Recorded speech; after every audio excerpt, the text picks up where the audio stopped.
Avez-vous déjà secrètement eu envie d'arrêter, mais vous avez continué à cause des attentes? J'ai annoncé en privé que je prenais ma retraite après ma 5e victoire. J'avais une vidéo sur mon téléphone où je pleurais dans ma salle de sport après une séance d'entraînement en disant c'est mon dernier Olympia. C'était vraiment le seul moment où je me suis dit j'arrête. Et puis j'ai dû revenir et dire je n'ai pas fini. Je recommence. Chris Bumstead, sextuple champion olympique en titre. Au début, c'était un peu comme si la salle de sport était un endroit merveilleux pour moi, un lieu où me réfugier et prendre du plaisir. J'adorais ça. J'ai commencé à voir des progrès et les choses ont changé avec le temps. C'est devenu une sorte de pression et j'ai décidé d'y lier mon identité. J'avais besoin de beaucoup d'aspects et de ça, alors que je n'en avais jamais eu envie. Mais j'ai pris la décision de faire de la compétition, en bodybuilding. Je prends la décision de continuer, techniquement parlant, mais est-ce vraiment un libre choix si j'ai l'impression d'y être obligé pour être à la hauteur? Si j'ai l'impression que mon estime de moi et mon identité sont trop liées à la compétition, à cet objectif, à ce parcours, c'est une tension intense, parce que ce n'est pas un choix positif. Ce n'est pas un choix libre, comme si j'avais envie de faire ça. C'est comme si j'étais obligé de le faire pour être à la hauteur. Je n'en retirais plus rien qui me soit utile. Et puis, j'ai dû être honnête avec moi-même. Tu étais clairement attaché à ça, et maintenant tu risques de tout perdre. Ça te conviendrait? Tu serais d'accord pour que tout disparaisse? Avant, c'était comme l'amour du sport, c'était l'amour du bodybuilding. Et puis, c'est devenu un attachement, comme un besoin de ce qui allait avec. Et l'année dernière, je n'y prenais plus de plaisir. C'était plutôt une attitude du genre « je dois m'entraîner pour gagner l'Olympia ». Au lieu de me dire « j'ai la chance de m'entraîner aujourd'hui et j'ai l'opportunité d'être le meilleur au monde si je m'y prends bien ».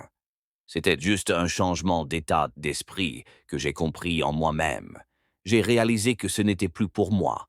Il est temps pour moi de quitter la scène parce que ça ne me sert plus et ce n'est pas la bonne raison.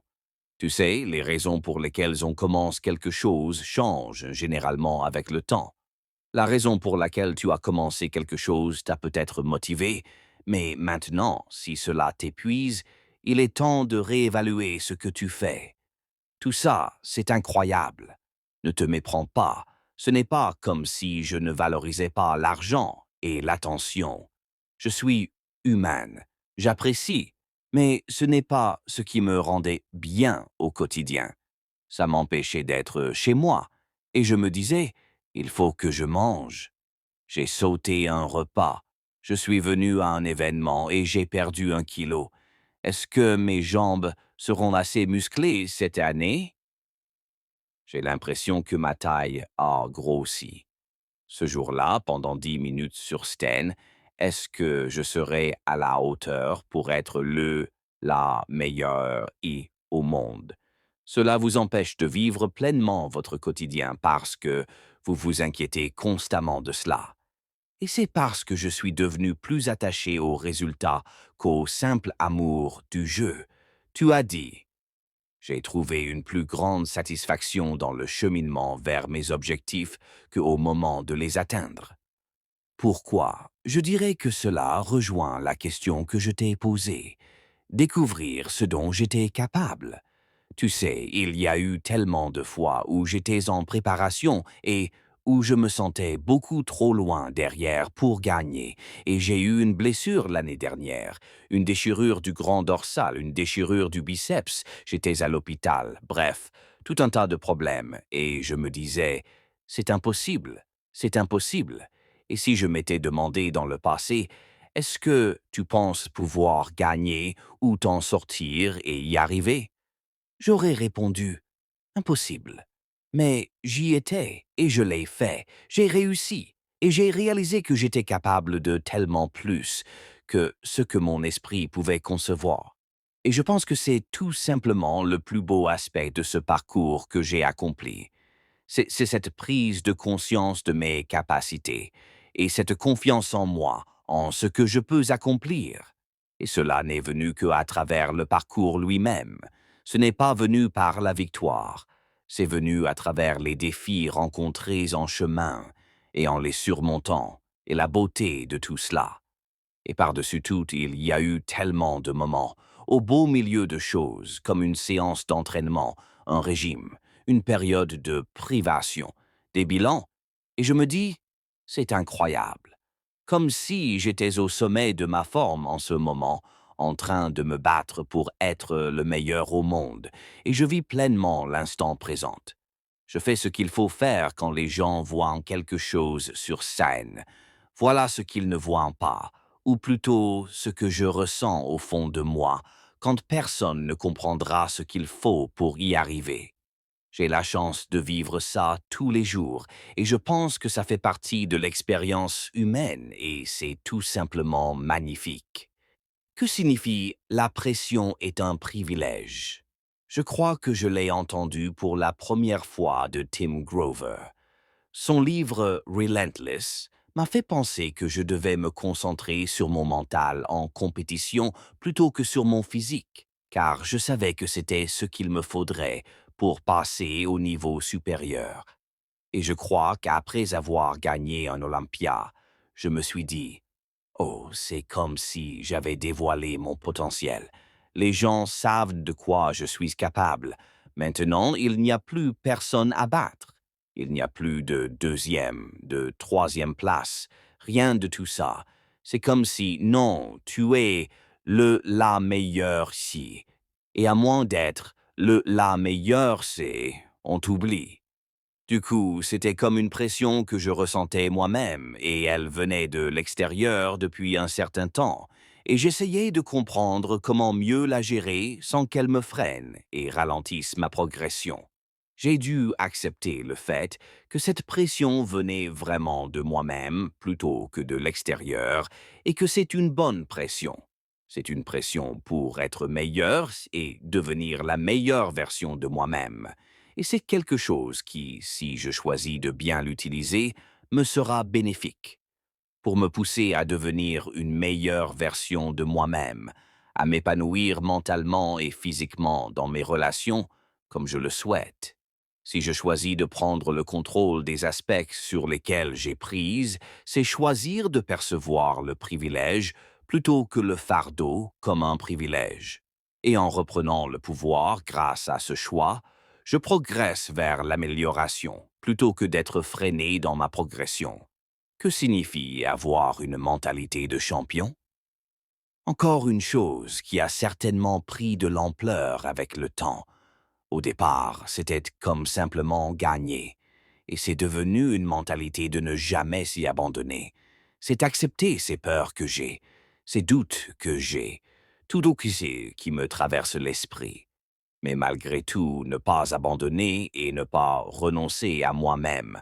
Peu importe la difficulté de la période, ce que je traverse et quoi que je ressente, je vais continuer à travailler dur, car les champions ne sont pas contrôlés par les circonstances extérieures. Ils contrôlent leur esprit, leurs émotions et leurs actions, et le monde continue de tourner autour d'eux. J'ai toujours pensé que c'était mal d'être motivé par le sentiment de ne pas être assez bon. Alors je dois accomplir X pour l'être. Et je ne pense pas que ce soit une façon de vivre, mais c'est peut-être un bon point de départ. Beaucoup de gens atteignent de hauts niveaux de réussite en agissant ainsi. Et peut-être que cela vous place dans une position d'abondance, de succès, pour vous montrer ce qui est important pour vous donner suffisamment de confiance, pour vous donner suffisamment d'expérience de vie, pour vous recentrer et réfléchir aux moyens de trouver une véritable estime de soi durable.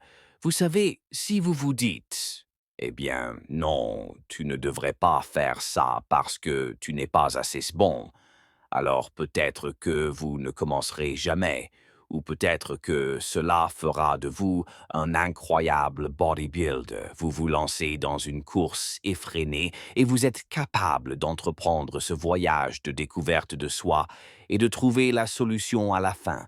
Mais je ne changerai rien à mes débuts, quelle qu'en soit la raison, même si cela venait d'un état d'insécurité ou d'un mauvais départ, car cela m'a permis d'arriver là où je suis aujourd'hui. Il est plus facile de faire les choses que l'on veut faire pour ne plus avoir à les faire que d'essayer de se libérer du désir en général. J'ai toujours été proche des versions de Jim Carrey à ce sujet.